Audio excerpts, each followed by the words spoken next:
Hello there. The picture before you is Emilia and Filimon Mendosa. They are related to me by being like cousins.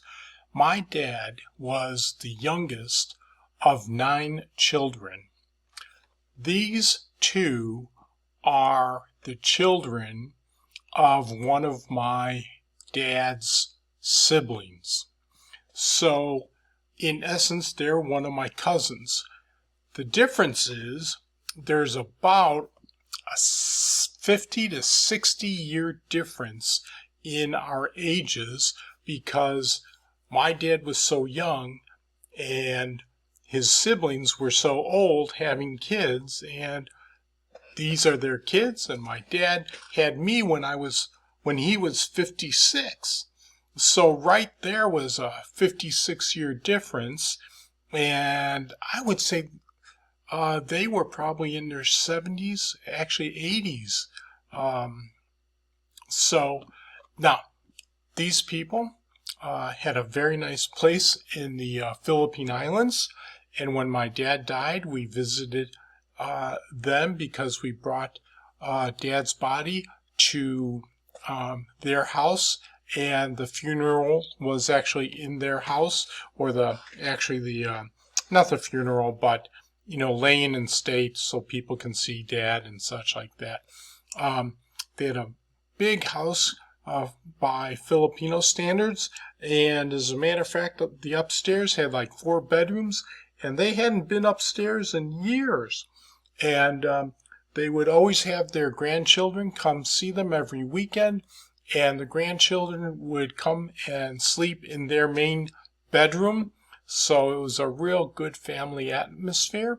And in their house in the kitchen was a big table with a Lazy Susan in it.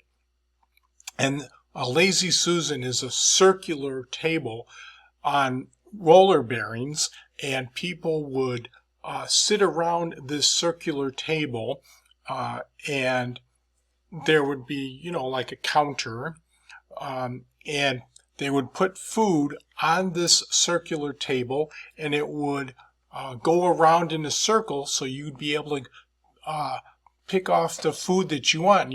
Turn the table a little bit, get the food, get the food you want, and then spin the table a little bit longer and get more food.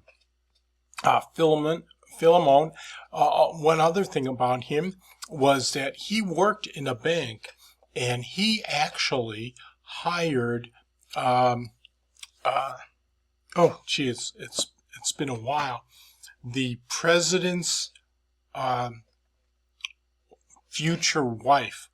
Who was the president of the Philippines? Oh, I'll have to think about that and maybe do another episode about that, because that's a complete story. Okay, now I remember.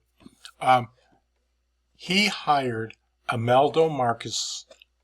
She wasn't Imelda Marcos at the time, but he hired her to be his secretary. Marcos, who was to be the future president of the Philippines and be sort of like a dictator, had a lot of power but no name. And Imelda had the name but no money. So they got married. He actually, Mr. Marcos, President Marcos, actually took Imelda Marcos down to the vault to show her all of his money, and said, "You marry me and you'll have all of this." And that's what happened. So there's a little bit of a story about that, and there's other stories about how Filimon's son was involved with the revolution and things of that nature that got rid of Marcos, and but here's a picture of them probably back in the 40s or something. I don't really know.